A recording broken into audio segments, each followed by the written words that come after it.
దేవాలయాలకు స్వయం ప్రతిపత్తి కలిగించేలోగా దేవాలయాల నిర్వహణలో చేయాల్సిన సంస్కరణలు అని మీరు ఒకటి రాశారు ఈ మీ దీంట్లో ఆహ్వాన పత్రికలో. దీంట్లో చాలా అంశాలు ఇందులో ఉన్నాయి, ముఖ్యంగా అన్యమత ఉద్యోగులను తొలగించాలి, ఇట్లా కొన్ని ఉన్నాయి కదా. ఒకసారి మేజర్లీ చేయాల్సిన సంస్కరణలు ముందుగా అంటే మీరు ముసాయిదాని అడాప్ట్ చేసుకోవడము, ఉన్న దేవాదాయ ధర్మాదాయ శాఖకి సంబంధించిన ఎండోమెంట్ చట్టాన్ని రద్దు చేయడము, వీటికంటే ముందు చేయాల్సిన పనులు వాటి గురించి ఒకసారి చెప్తారా? చట్ట సవరణ అనేది తెల్లరెడబడి జరిగేది కాదు, కొంత ప్రాసెస్ ఉంటుంది, ఆ ప్రాసెస్లో జరుగుతుంది. ఈలోగా వెంటనే చిత్తశుద్ధితో ప్రభుత్వాన్ని చేయమని మేము కోరుతున్నది ఏమిటి అంటే, రేపు హైందవ శంకరం వేదికగా కోరేది కూడా ముందు దేవాలయాల్లో ఉన్న అన్యమత ఉద్యోగులను తొలగించండి. ఎక్కడ ఏ దేవాలయంలోనూ అన్యమత ఉద్యోగులు ఉండడానికి వీల్లేదు, వెంటనే వాళ్ళని తొలగించండి. హుండీ డబ్బులతో వాళ్ళకి జీతాలు ఇవ్వడం కరెక్ట్ కాదు. రెండవది, దేవాలయ సముదాయంలో ఉన్నటువంటి దుకాణాలు ఏవైనా అన్యమతస్తులు కేటాయిస్తే ప్రత్యక్షంగా కానీ పరోక్షంగా కానీ అక్కడి నుంచి వాళ్ళని తొలగించండి. ఉదాహరణకి శ్రీశైలంలో మనం చూసాం, సుమారుగా 27 షాపుల వరకు అన్యమతస్తుల చేతుల్లో ఉన్నాయి అనేది మనం చూస్తూనే ఉన్నాం మనం.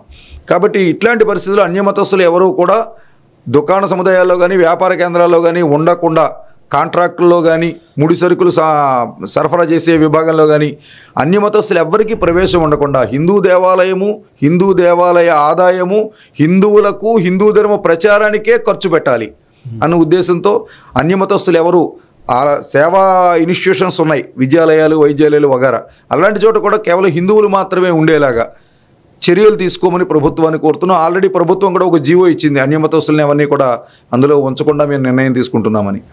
అలాగే దేవాలయ వ్యవస్థలో అర్చకుడిని ప్రాధాన్యం చేయమని. కాబట్టి అర్చకుడికి సంబంధించినటువంటి విషయంలో కూడా ఇవాళ ప్రభుత్వోద్యోగి కాదు, అలాగనే తరతరాలుగా వంశపారంపర్యంగా వాళ్ళ నిర్వహణలో ఉన్నారు. కాబట్టి వాళ్ళకున్న సమస్యలు, అర్చకులకు ఉన్న సమస్యలు పరిష్కారం చేయడం, అర్చకుల వల్ల వస్తున్న సమస్యలు పరిష్కారం చేయడం, ఇది వేగంగా ఈ ప్రక్రియ పూర్తి చేయాలని. మూడవది, అక్కడ ఉన్నటువంటి ఈ హిందూ సమాజం మీద జరుగుతున్న దాడులు ఏవైతే ఉన్నాయో, ఈ దాడులు సమాజం హిందువులు దాడికి గురవుతున్నారు, కానీ కేసులు కూడా హిందువుల మీదే బనాయించడం జరుగుతోంది. కాబట్టి ఇది దేశవ్యాప్తంగా ఉన్న పెద్ద సమస్య ఇది. కాబట్టి హిందూ సమాజం మీద జరుగుతున్న దాడుల్ని వెంటనే అరికట్టాలని, ఈ దాడులకు పాల్పడుతున్న వాళ్ళ మీద కఠినమైన చర్యలు తీసుకోవాలని, అలాగే హిందూ దేవాలయాల మీద, హిందూ దేవీ దేవతల విగ్రహాల మూర్తుల మీద అనేక రకాలైనటువంటి దాడులు జరుగుతున్నాయి.